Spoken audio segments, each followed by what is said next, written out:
Assalamualaikum warahmatullahi wabarakatuh. Perkenalkan, nama saya Diana Melia, NPM 243111072 dari kelas SI 23CDX. Di sini saya akan menjelaskan tentang materi teknis transmisi data, memahami aliran informasi di dunia digital. Apa itu transmisi data? Transmisi data adalah proses pengiriman data dari satu titik ke titik lain melalui media komunikasi. Proses ini adalah tulang punggung dari semua komunikasi digital, mulai dari mengirim email hingga streaming video. Teknik transmisi data diklasifikasikan berdasarkan dua cara utama. Yang pertama yaitu berdasarkan jumlah bit, transmisi serial dan transmisi paralel. Yang kedua yaitu berdasarkan pewaktuan atau timing, transmisi sinkron dan transmisi asinkron. Mode serial vs paralel. Bagaimana bit data dikirim? Transmisi serial, data dikirim bit demi bit secara berurutan melalui satu jalur tunggal. Bayangkan, mobil yang berjalan satu persatu di jalan satu jalur. Transmisi paralel.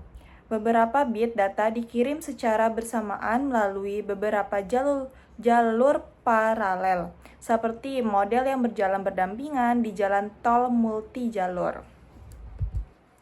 Perbandingan serial dan paralel.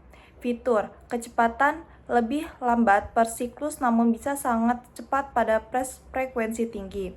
Lalu ada transmisi paralel. Secara teori lebih cepat karena mengirim banyak bit sekaligus.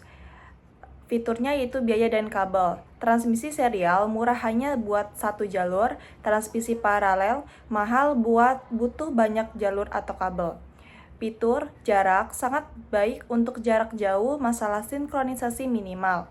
Transmisi paralel terbatas pada jarak pendek karena risiko skew bit tidak bersamaan. Contoh, USB, SATA, HDMI. Lalu ada transmisi paralel, contohnya itu port printer lama, bus internal pada. Mode sinkron dan asinkron.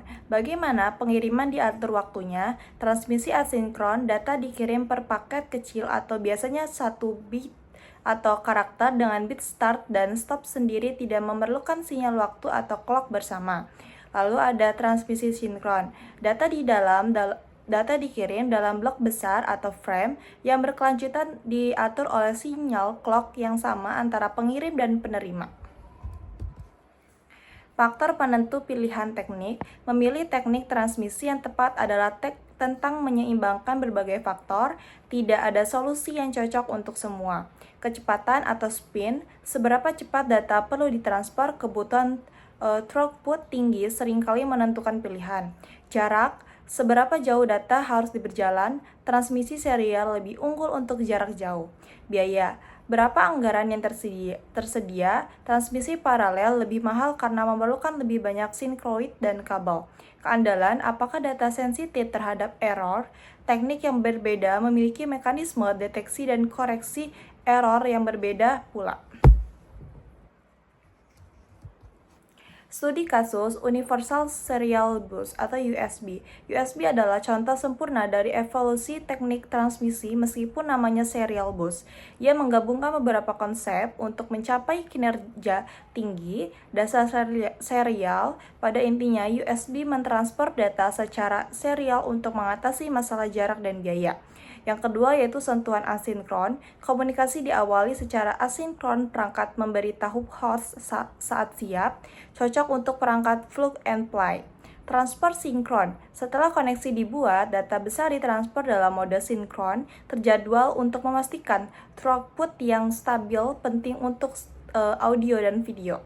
Kesimpulan, USB secara cerdas memadukan keunggulan transmisi serial sinkron dan asinkron dalam satu standar yang serbaguna.